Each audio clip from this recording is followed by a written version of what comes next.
Dalam nama Bapa dan Putra dan Roh Kudus. Amin. Allah yang Maha Kuasa, Engkau telah memberi kami sabdamu sebagai lampu penuntun langkah kami dan obor penyuluh jalan kami. Lewat Roh-Mu yang kudus, berikanlah kami telinga yang rela mendengarkan dan hati yang ingin tahu kehendak-Mu, supaya kami dapat menikmati sukacita dalam firman-Mu. Dengan pengantaraan Kristus Tuhan kami. Amin.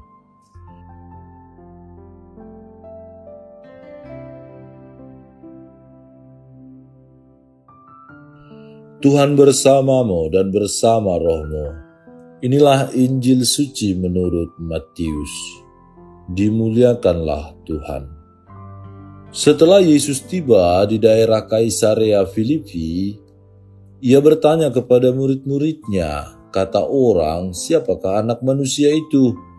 Jawab mereka, ada yang mengatakan Yohanes Pembaptis, ada juga yang mengatakan Elia, dan ada pula yang mengatakan Yeremia atau salah seorang dari para nabi.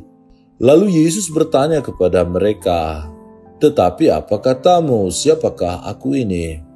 Maka jawab Simon Petrus, engkau adalah Mesias, anak Allah yang hidup. Kata Yesus kepadanya, berbahagialah engkau Simon bin Yunus, sebab bukan manusia yang menyatakan itu kepadamu, melainkan Bapa-Ku yang di surga. Dan aku pun berkata kepadamu, engkau adalah Petrus, dan di atas batu karang ini aku akan mendirikan jemaat-Ku, dan alam maut tidak akan menguasainya.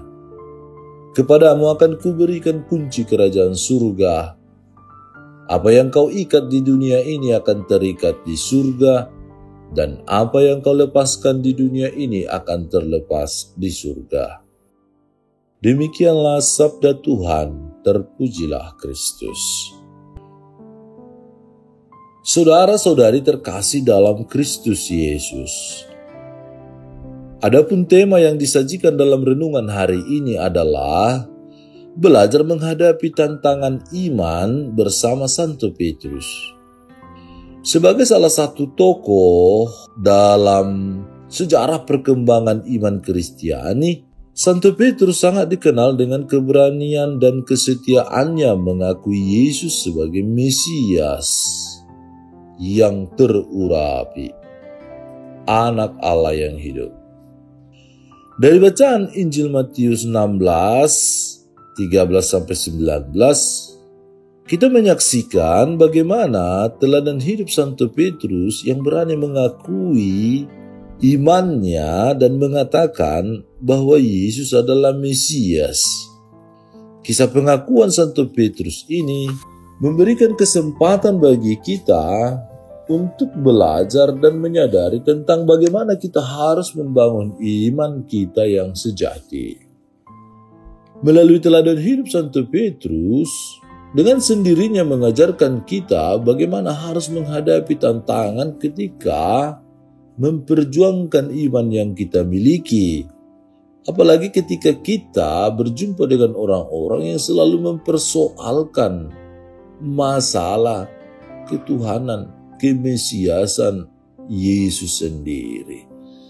Dengan memiliki kesetiaan, keyakinan, dan ketegasan dalam beriman, Santo Petrus mampu menghadapi tantangan dan panggilan yang diberikan Yesus kepadanya. Sehingga dari pengalaman iman Santo Petrus, kita diajak untuk dapat belajar tentang beberapa hal penting sebagai berikut. Pertama, memiliki kesetiaan yang tidak tergoyahkan. Kesetiaan yang dimiliki oleh Santo Petrus itu tampak ketika Yesus bertanya kepadanya, tetapi apa katamu, siapakah aku ini? Lalu ia menjawab, engkau adalah Mesias. Kesetiaan yang paripurna dan tak tergoyahkan tersebut dimiliki Santo Petrus karena didasari hubungan yang sangat dekat dan intim bersama Yesus. Banyak peristiwa di mana Yesus menunjuk Petrus sebagai murid yang sangat istimewa. Demikian pula dengan diri kita ketika membangun sikap hidup beriman yang sejati, maka kita perlu mengembangkan hubungan serupa bersama Yesus. melalui doa-doa, meditasi, dan bacaan-bacaan kitab suci, homili dan permenungan lewat perayaan-perayaan iman yang kita rayakan. Kedua, memiliki keyakinan dalam panggilan dengan keyakinan yang dalam.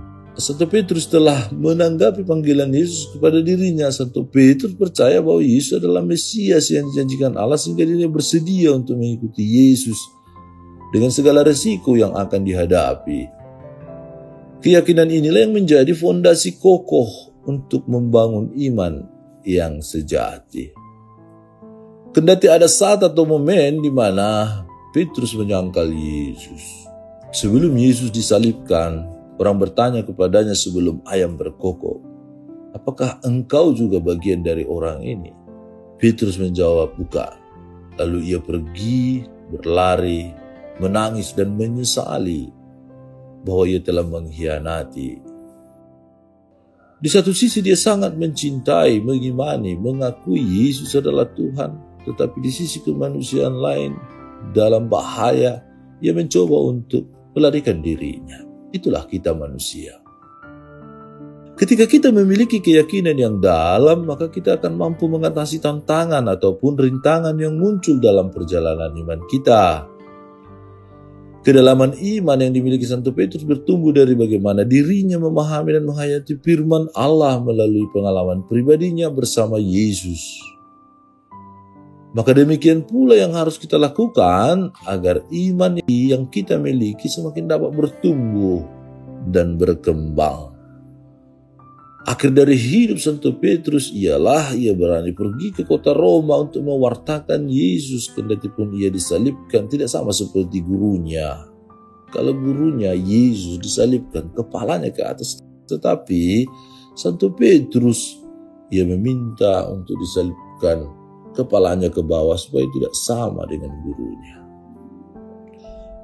Adapun kegiatan rohani yang dapat kita lakukan seperti membaca dan menghayati firman Tuhan, tekun dan berdoa, menerima sakramen-sakramen, atau juga mengikuti persekutuan bersama saudara-saudari seiman. Semua kegiatan tersebut akan sangat membantu kita dalam menguatkan fondasi iman yang kita miliki.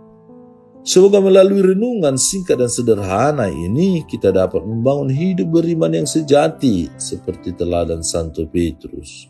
Semoga dengan kesetiaan, keyakinan, ketegasan, kedalaman rohani dan kasih kepada Allah dapat menjadikan hidup kita sebagai saksi iman untuk menyuarakan kemuliaan Allah dan ikut terlibat aktif dalam membangun kerajaannya di dunia ini.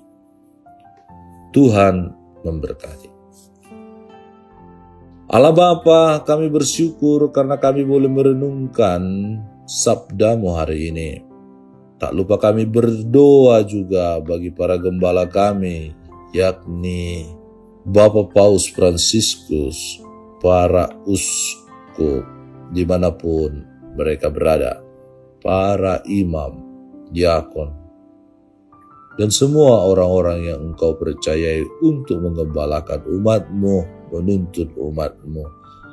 Sama seperti Engkau bersabda kepada Petrus, kunci kerajaan surga akan Engkau berikan kepadanya, dan Engkau menugaskan bahwa dialah sebagai dasar gereja, pengganti ketua di antara para rasul yang diutamakan.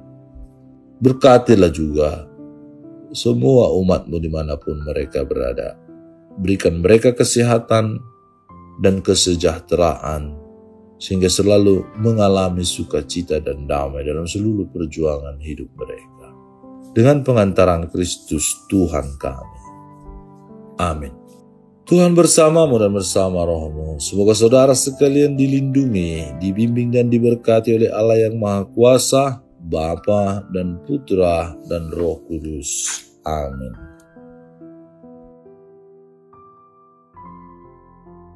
Allah Bapa kami, penuntun kehidupan, Engkau telah menuntun Abraham menuju tanah terjanji. Engkau juga menuntun bangsa Israel menuju tanah Yerusalem melalui tangan Musa. Kini kami umat-Mu keuskupan Padang sedang berjalan bersama dalam sinode kefikepan menuju keselamatan yang Engkau janjikan dalam diri Putra-Mu Yesus Kristus. Tuntunlah peziarahan hidup kami dengan kuasa Roh Kudus-Mu, agar kami tetap tabah, sabar dan setia menghadapi kesulitan dan tantangan hidup. Bimbinglah kami supaya mampu berjalan bersama, saling meneguhkan dalam iman, harapan, dan kasih. Bunda Maria, doakanlah kami putra-putrimu sepanjang sinode kefikepan ini berlangsung. Ya Bapa, Engkau kami sembah dan muliakan, kini dan sepanjang masa. Amin.